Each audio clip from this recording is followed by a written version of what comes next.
All right, Steeler fans, welcome back. It's the All Betz Are Off segment, the second half of the Friday Let's Ride podcast. And joining me, as always, Jeremy Jerome Betz. That's really not his middle name, but I call him that anyways. What's up, Jeremy? How's it going? Hey, I'm doing good. I appreciate the nickname. It's endearing, right? More than anything. But Could be worse. I always tell people I was named after Jerome Bettis, but it's not really true.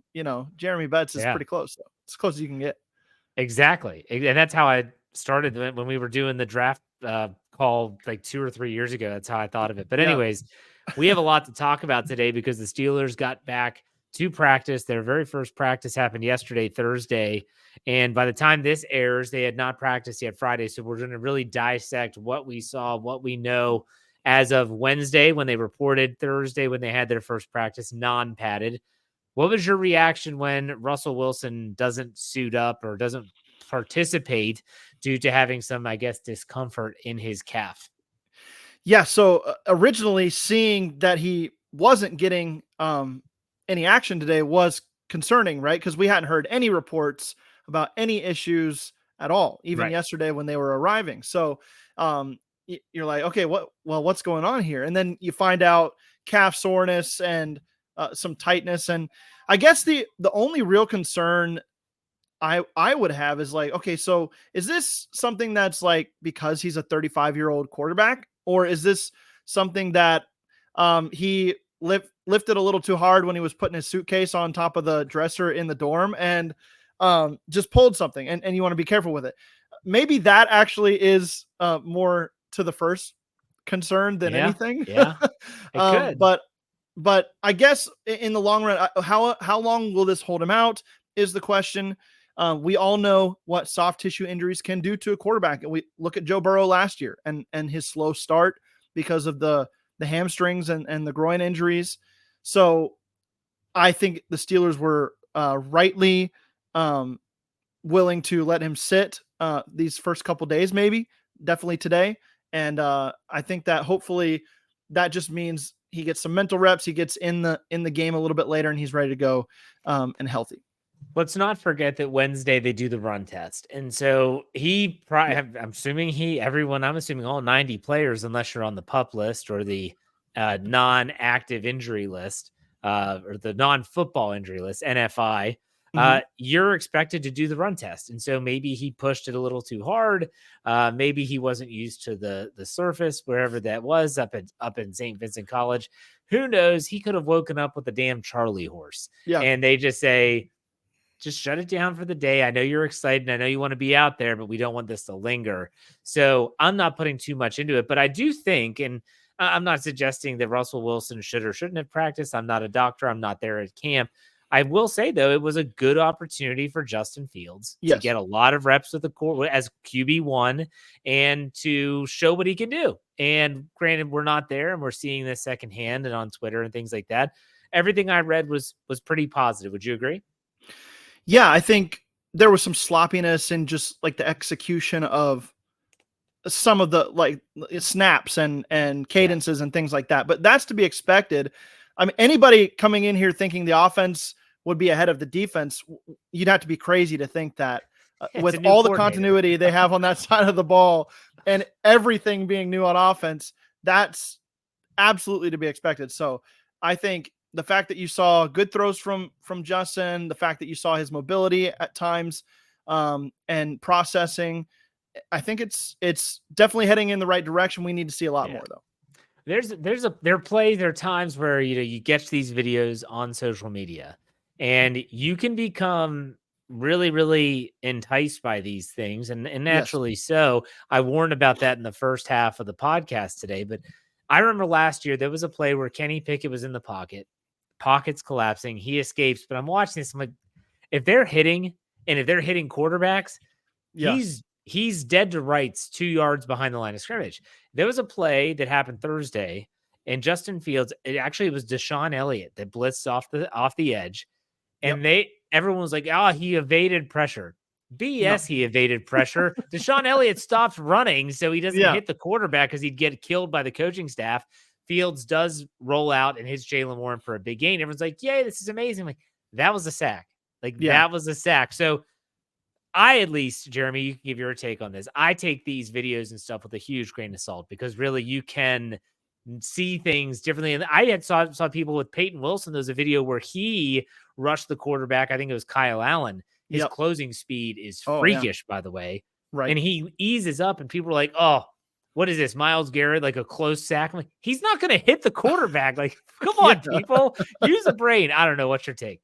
Yeah, I definitely take everything with a grain of salt. Even like everybody's going off about his 40-yard Justin Fields 40-yard bomb down the sideline to Van Jefferson. This is 7-on-7 ball, and the corner fell down. I mean, let's just be real with our but analysis. You still have to here. make the throw, though. Joe Burrow missed one of those the other day at Bengals camp, and everyone was freaking out. So you do have to make the throw still. That's true. You do have to make the throw, but it's not football yet. This is running scheme and executing route concepts and just trying to get a feel for the basics. Mike Tomlin came out and said we're attacking fundamentals. That's all that was. And there would be more concern, I guess, if you're not connecting on the throws in 7-on-7, or at least getting them in a place that's close. But especially when a defender falls on his face, you've got to give that type of credit where it's due to a team that's just in the very beginning phases. So while there's going to be things to get excited about, and I think you mentioned Peyton Wilson and his closing speed, those are things that we can visualize. Beanie Bishop getting the start at nickel corner. That's something we can take away. That's not grain of salt stuff. That's hard info, if you will, that we're trying to get a grip on. So I think that plays into it a little bit more than, Justin Fields uncorked a beautiful 40-yard ball down the field. He's now the quarterback one. It was a good throw. I'm not going to take that away from him. Is it going to change the way I feel about the quarterback roles? No. I do want to ask you what your thoughts were, and if you were surprised at all by the fact that we knew that Cam Heyward was going to show up, but the fact that he was a full participant in practice on Thursday, a lot of people, myself included, asked, would he do a hold in where he doesn't do team drills? He did everything. Was that surprising to you? I was a little surprised, actually, especially given his veteran status. And I mean, he doesn't have anything to prove on the field during training camp, and he doesn't have really anything to learn. This is the same defense he's been in now for, basically his whole career, and especially the last 5 or 6 years. And so I was a little surprised that he was as active as he was today, or yesterday. And I do think, though, that it just plays to the leadership and to the football guy that is Cam Heyward. You can't keep him away from his teammates. You can't keep him off the field. And I think that's a testament to his character as a football player. And I'm excited for what he can be. I do think the Steelers are going to get something done with him. All the talks are positive. And I would just, even though he has, especially because he has now participated in practice, I think that a deal is coming. When that is, we'll see. And Omar Khan did speak to the media on Thursday, and this was after practice, and he said that they expect Cam to be a Steeler beyond this year. They're trying to get a deal done. I don't have any inside information on that, but I'm sure they're working behind the scenes. But you talk about not reading into things. Don't read into things too much with Omar Khan. That guy has learned from Mike Tomlin how to say it all with saying nothing. I listened to the press conference, and I was like, man, this guy's doing a master's level class on how to answer every question, but not provide anything in regards to, you're going to go out and get any more players. Well, we're always talking. And what do you think about an 18-game schedule? It is what it is. What do you think about Hard Knocks? Yeah, I'm going to have to lose some weight before the cameras show up. So that was a good line. Yeah, it was a good line. Yeah. So far from what Mike Tomlin has said and Omar Khan, and they've both met with the media, has there been any takeaways from anything that you've heard on that front that you've this is interesting, we need to take note? Not really. No. I think it's been as coach speak, as little info as possible. Now, I do think that as camp progresses and as storylines come out from the players themselves, those are going to be interesting. The questions broached to Tomlin and Khan about Najee Harris and the contract situation. not doing the 5th-year option. That was interesting to me that they just kind of let his story be the story. They didn't have a counter to that. They didn't have any clarification on it at all. You know, the situation with Najee Harris is something to track throughout the year.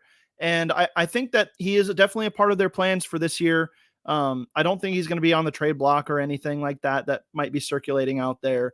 And I think feelings are fine. But when you talk about stuff to take away from those pressers, you know, Mike Tomlin's going to say every day is a good day. He's going to say we have things to work on every day. Omar Khan's going to say, yeah, we're always talking every day. So unless we have real news, to me, there's not much to take away from those, although it is nice to hear their perspective on some things.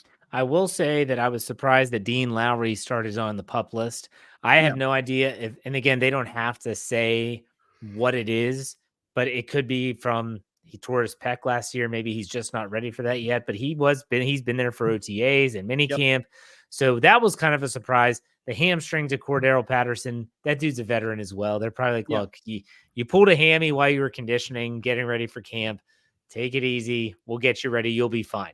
Let's do a couple questions. I know you want to do a stat of the day. This is something we're going to do every single Friday in this segment. A fantasy stat, I think is how you're calling it. But still, before we get to that, if someone's listening to this podcast and like, you know what, give me some, who are some players I should be focusing on? Who are some players I should be watching or trying to follow or track at camp? Who are some players that you're looking forward to hearing how they're doing? Yeah, I think Van Jefferson is a name to watch for sure, because he's kind of the de facto wide receiver 2 right now while they figure out how much development Calvin Austin has had over the course of the last couple of years and what they have in Roman Wilson. And he is the one who hauled in that nice pass from Justin Fields down the field, and we saw his speed. I don't think he matches the explosiveness of Austin or Wilson at the wide receiver position, but he's the veteran, and he also knows this Arthur Smith system very well. So how his role develops is going to be very intriguing. And then, I mean, I mentioned Beanie Bishop earlier. That spot, that nickel spot, is still with the Cam Sutton suspension set in stone at 8 games.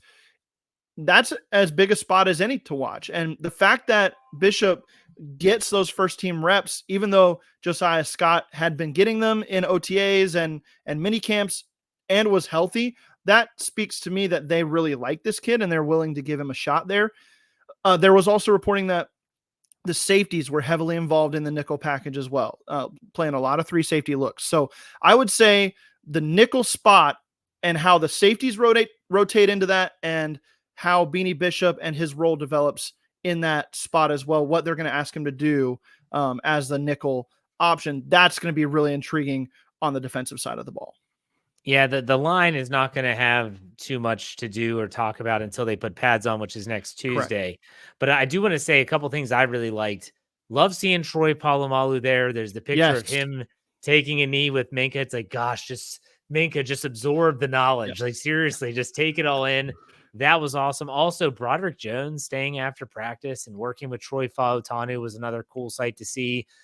Just really helping him as probably he learned how to play right tackle last year, and a week in and week out basis, teaching him some of the ropes.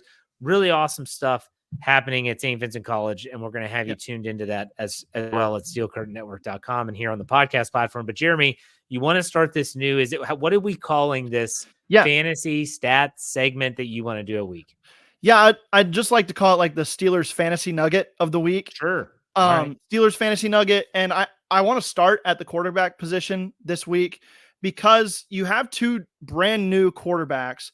And I mean, Steelers fans, we're used to quarterback not really being an option for us of our Steelers player for fantasy the last several years, as recently as Ben Roethlisberger in 2018 was the last time we really had a true a guy that you could count on as a QB1. And I'm not saying either one of these guys, Justin Fields or Russell Wilson, would be a QB1 in fantasy, but I wanted to just bring it up from last year. Russell Wilson finished as the 14th ranked quarterback for fantasy football last year. That's right outside that QB1 range, which is we usually consider 1 through 12 for a 12-team league. So he was a high-end QB2 all of last year. If you look at Justin Fields' stats for the Bears, he actually had more points per game, but he came in as the 16th ranked quarterback for fantasy last year because of some injury issues. So I think if you're looking at what can I do with the quarterback situation in Pittsburgh in a brand new offense and everything, I think it's going to start a little bit slow. But if you take a look at what these two players bring to the table with their mobility, and Justin Fields has definitely a leg up, no pun intended, on the mobility side of things at this point of their careers.